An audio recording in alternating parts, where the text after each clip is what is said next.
I got back from deployment expecting silence, discipline, order.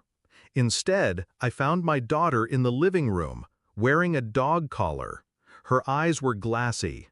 Her voice cracked when she whispered, "Daddy, Mom's boyfriend said this is what your blood belongs to. He made me bark for food." The words didn't hit me like thunder. They sank like a blade, slow and deliberate. I unclasped the collar. My hands were steady, though inside my chest something ripped loose.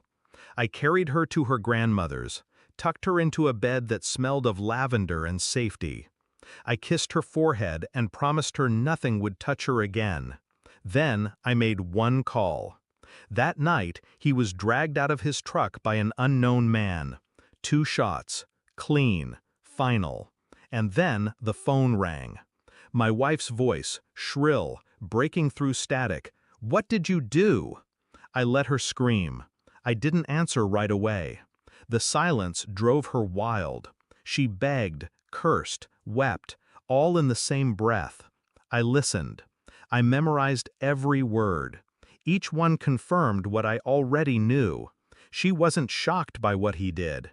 She was terrified by what I might do next. When the storm of her voice finally died, I spoke once.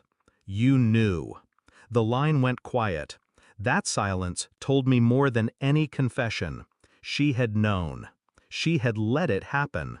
The betrayal wasn't just infidelity, it was complicity. She hadn't simply chosen another man, she had chosen him over her daughter.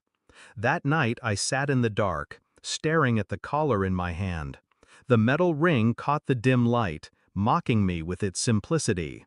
My marriage was already dead, I just hadn't buried it yet. I became methodical. Phone records, bank statements, her emails. The boyfriend's debts lined up with her transfers. She had been feeding him money, my money.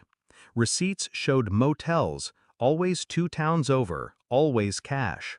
Their pattern was clumsy, but arrogance makes people sloppy. I traced her lies like a map. Yoga nights that never existed. Grocery trips with no groceries.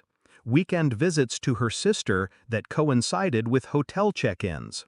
I played my role perfectly.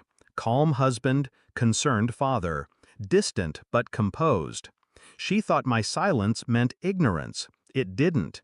It meant I was cataloging everything. Each discovery was fuel, but I didn't burn. Not yet. Fire is messy. Fire leaves ashes. I wanted precision. The final proof came in a folder I placed neatly on our kitchen table. Inside, photos, records, transcripts. A full dossier of her double life. When she walked in, she froze at the sight of it. "What is this?" Her voice shook. Her hands hovered above the folder but didn't touch. I leaned back in my chair, expression blank. "Your life," I said. She opened it. She saw herself staring back in motel cameras, her signature on transfer slips, her messages to him about how my daughter needed to learn obedience. Her breath caught. She tried to speak, but only fragments came out. Pleas, excuses, apologies. I didn't move, didn't flinch. The power wasn't in shouting, it was in silence. Her tears pooled on the pages. She was watching her life collapse in real time. Every lie stripped, every mask gone. I stood, picked up the collar from the counter, placed it in front of her, right on top of the folder. "This," I said, "is what you let him put on our daughter." Her sobs cracked the air. She reached for me, but I stepped back. Then I told her what she feared most. The police already have copies.